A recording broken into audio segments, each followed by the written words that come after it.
Hello बच्चों, let's read the question. Consider the decay. Beta decay की एक equation दी हुई है जिसमें 198 AU चेंज हो रहा है 198 Hg, उसके साथ एक बीटा पार्टिकल रिलीज हो रहा है और एक anti neutrino, where 198 Hg represent a mercury nucleus in an excited state of energy 1.088 mega electron volt above the ground state. What can be the maximum kinetic energy of the electron emitted? The atomic mass of AU is this and that of 198 Hg is this, और 1U 931 mega electron volt पर सी square के equivalent होता है। ये question में हमें बताया है। आइए पहले क्वेश्चन को समझते हैं। बेसिकली क्वेश्चन में बीटा डीके की इक्वेशन दी हुई है जिसमें AU चेंज हो रहा है Hg में, क्योंकि बीटा डीके है तो एक बीटा नेगेटिव पार्टिकल इसमें रिलीज होगा और इसके साथ एक एंटी न्यूट्रिनो रिलीज होगा। एक्चुअली में ये जो बीटा माइनस पार्टिकल है ये एक इलेक्ट्रॉन होता है। इसका मास दिया हुआ है AU का 197.968233 और Hg का मास दिया हुआ है 197.966760। ये इनिशियल मास है और ये फाइनल मास है। हमेशा इनिशियल मास फाइनल मास से ज्यादा होता है और इन दोनों का जो डिफरेंस होता है उसे हम मास डिफेक्ट कहते हैं और उसको रिप्रेजेंट करने का तरीका डेल्टा एम होता है। नेचर में मास एनर्जी में कन्वर्टेबल है और एनर्जी मास में।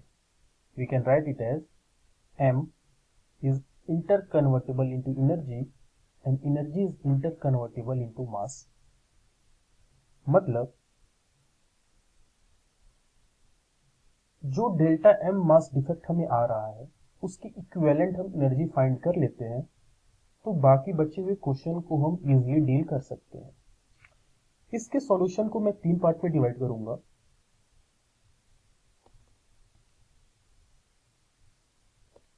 पहला पार्ट जहां पे हम इस क्वेश्चन का मास डिफेक्ट निकालेंगे, दूसरा पार्ट जहां पे हम डेल्टा एम के इक्विवेलेंट जो एनर्जी है वो फाइंड करेंगे, और तीसरा पार्ट हम इस इलेक्ट्रॉन के मैक्सिमम काइनेटिक एनर्जी को फाइंड करेंगे। पहले पार्ट में डेल्टा एम में हमको M initial minus M final करना है, दैट इज 197.968233 माइनस 197.966760। इसको हम सब्सट्रैक्ट करें तो हमारे पास रिजल्ट आएगा 0.00143 AMU या फिर U। क्वेश्चन में ऑलरेडी गिवन है कि 1U का जो इक्विवेलेंट एनर्जी होती है वो होती है 931 मेगा इलेक्ट्रॉन वोल्ट। तो अगर 1U के इक्विवेलेंट एनर्जी 931 है तो जो हमारा डेल्टा एम आया है 0.001473, इसके इक्विवेलेंट जो एनर्जी होगी उसको हम यूनिटरी मेथड से इजीली सॉल्व कर सकते हैं और वो आएगी 1.371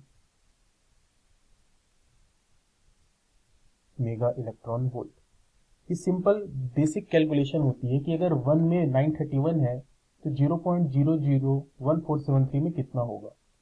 हम इसको इससे मल्टीप्लाई करेंगे और 1 से डिवाइड करेंगे तो हमारा फाइनल रिजल्ट ये आएगा।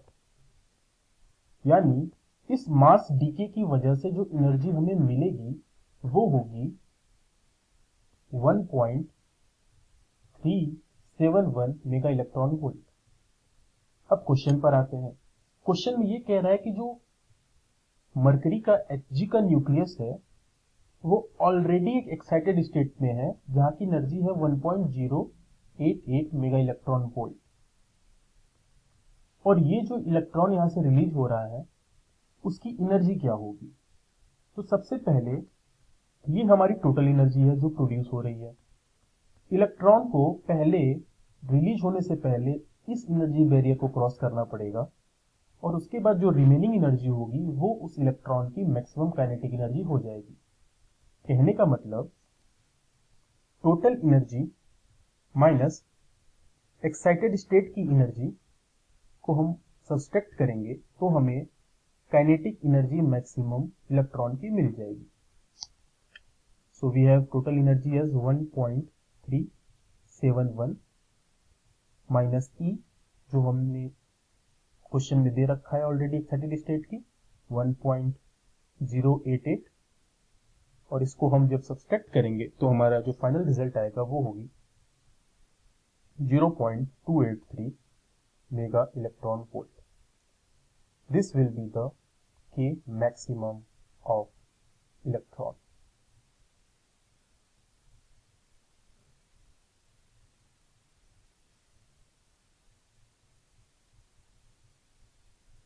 अच्छा क्वेश्चन था, दो कॉन्सेप्ट्स को मिला के एक क्वेश्चन बना था। सो आई होप कि मैंने इसको अच्छे से एक्सप्लेन किया है और आपको सारी बातें समझ में आई है। Thank you.